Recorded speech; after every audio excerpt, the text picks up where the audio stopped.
कहानी पर ध्यान दें दोस्तों। आपने जो भी देखा इच्छाधारी नाग नागिन मारे गए। नाग की आत्मा कौशल बंगाली के बेटे अमर में प्रवेश कर जाती है और नागिन की आत्मा महारानी के घर में पल है उस बच्ची के घर में प्रवेश कर जाती है। तो दोस्तों आगे क्या दिखाया जाता है आप लोग इस रंग मंच पर देखिएगा।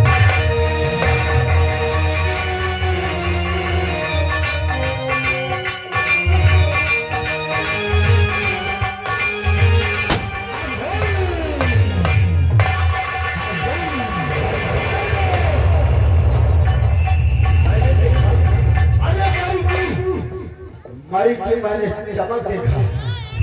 तुम तो कह रहे थे कि शिव मंदिर में वो इच्छाधारी नाग और नागर आएंगे। हम लोग पहुंच गए थे गुरुदेव, लेकिन किसी ने गोली मार दिया गुरुदेव। किसी ने इच्छाधारी नाग और नागिन के जोड़े को गोली मार दिया? हाँ गुरुदेव। तो तुम क्या कर रहे थे हराम का तीनों? अरे हम लोग पहुंच गए थे लेकिन हराम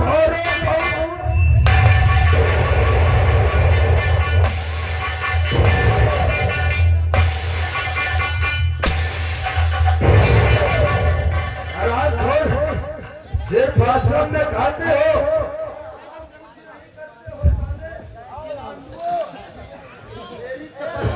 अंग होती चली जा रही हराम खोरो। मैंने तुमसे कहा था इधर आ रे। मैंने तुमसे कहा था कि अब की बार वो इच्छाधारी नाग और नागिन बचना नहीं चाहिए। अरे गुरुदेव हम लोग एकदम बिल्कुल पहुंच गए। हराम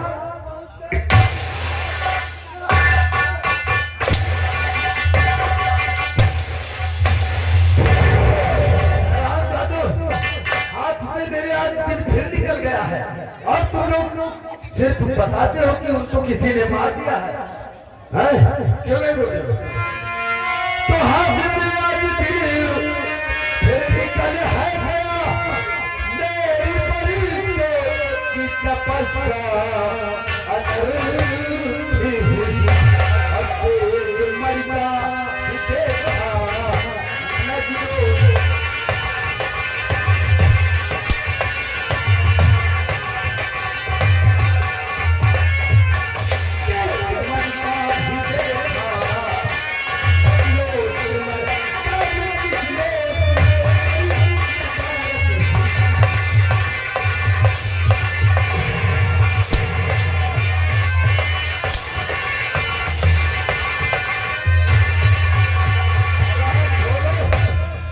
आश्रम में सिर्फ हराम कर तुम लोग खाते हो। एक नाग और नागिन के जोड़े पर नहीं पड़ सके।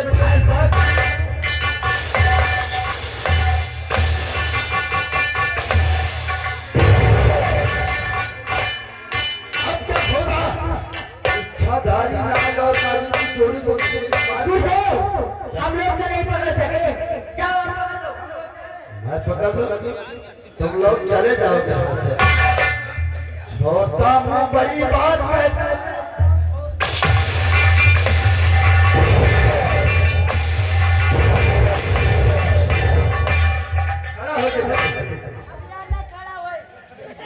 क्या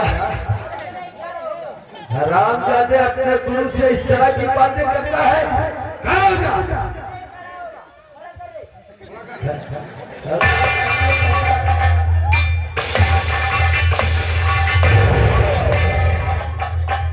अगर इसी तरह तुम जंगली बात बोलोगे ना हराम खोलो तो आश्रम से फेंक दूंगा और नहीं दफना दूंगा तुझे। अगर अपने गुरु से ऐसी बात का बात किया तो इच्छाधारी नाग और नागिन के जोड़ी को अगर किसी ने मार दिया हमारी बात नहीं है। वो मर गए हैं लेकिन उनकी केचुली तो नहीं मर गई। केचुला का साले मछली पकड़ेगा। केचुला पकड़ेगा फिर क्या? केचुली और उनका शरीर मरा तो नहीं है। उनकी मुझे केचुली चाहिए। मैं उनकी केचुली को पा जाऊंगा, उनको जीवित करूंगा और तब मैं उनकी मरी हाजिर करूंगा। दफा हो जाओ नजरों के सामने से, और जब तक मरी ना मिल जाए तब तक तुम लोग मेरी नजरों के सामने से नहीं आना। जाओ मैं तुम्हें लेकर आओ।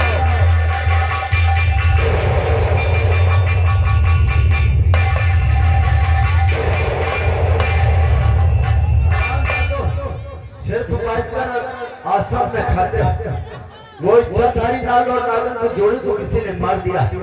कोई बात नहीं है, उनका शरीर तो नहीं मर गया। उनकी केंचुली पाऊंगा और उनको फिर से जीवित करके मैं मरी जब तक प्राप्त नहीं कर लूंगा तब तक अघोरी नाग चैन से नहीं बैठेगा। मरी पाकर मैं इस दुनिया पे राज करूंगा और अमर हो जाऊंगा, और दुनिया अघोरी नाग की पूजा करेगी। सारे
भूलता ही महाराज, हाँ जो कुछ हो गया उसको भगवान के लिए भूल जाइए।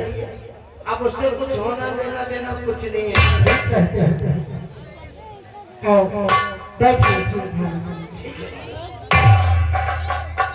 महाराज की जय। सदा खुशहाल महाराज एक खुशखबरी लेके आए। कौन सी खुशखबरी है? महारानी जी ने एक सुशील कन्या को जन्म दिया है और आपसे मिलना भी चाहते हैं। जाओ उन्हें सम्मान के साथ ले आओ।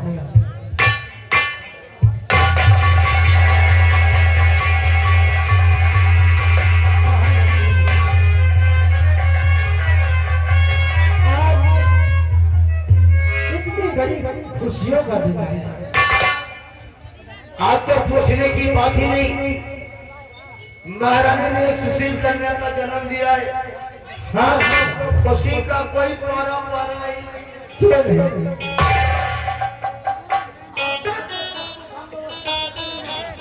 नहीं?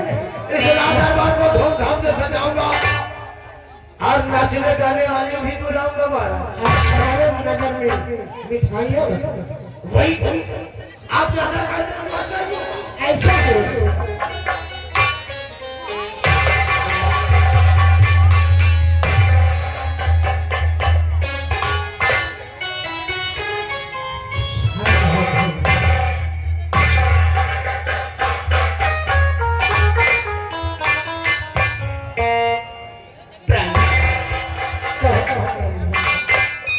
हमें किस खुशी के लिए इतने वर्षों से इंतजार था। आज भगवान भोलेनाथ का मेरी गोदहरी कर दी है। सब कहते हैं महाराज, आज मैं बहुत खुश हूँ। आज चाहती भी हूँ कि आज रात दरबार में खूब धूमधाम से खुशियाँ मनाई जाए ना। ऐसा ही होगा महाराज।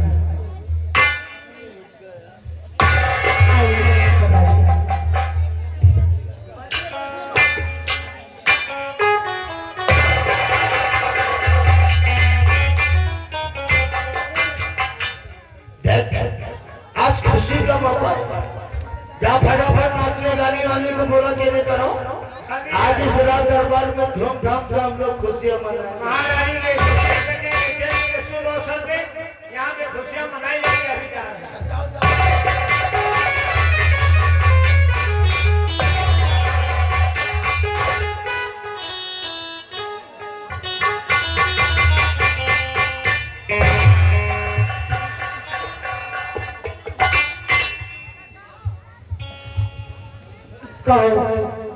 कहाँ की रहने वाली हो? हैदरगढ़। हैदरगढ़। हाँ, तुम्हारा नाम क्या है?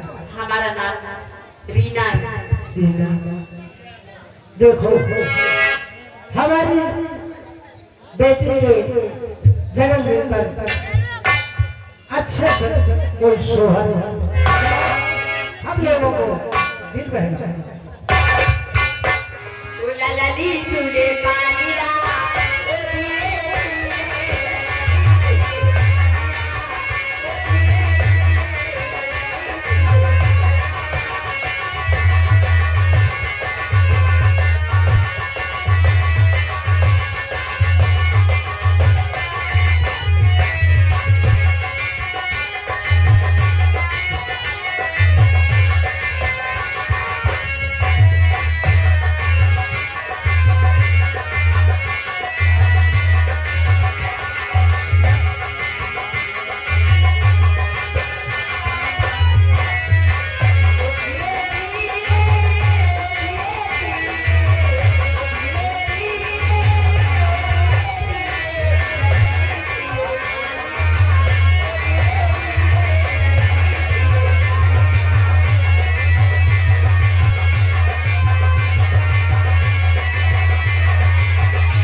सोने के कंगन वह एक हाथ दे करके बाई जी को राज दरबार से बाइज्जत रुखसत किया जाए।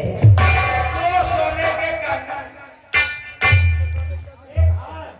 महारानी जी की तरफ से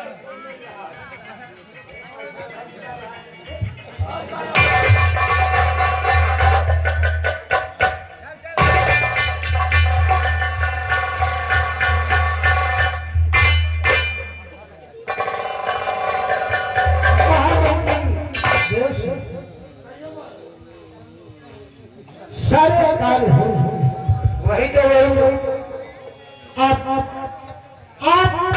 भानुनगर की तरफ जाए आपको बात में करूंगा महाराज। पहले इस भानुनगर की राय को हम सबको लेकर खिलाऊंगा। अच्छी बात है। आपका हो तो मैं जाऊंगा। वही तो बात कर रहा हूँ। खुश कहो सर, यह दशहरा का संपन्न है। अब मुझे यह कि तुम अभी बड़े मजा कर वापस आप नहीं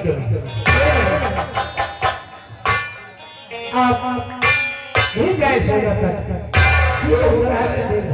अभी सीमा सरहद पर जा रहे हैं। अच्छी बात है। सदा खुशहाल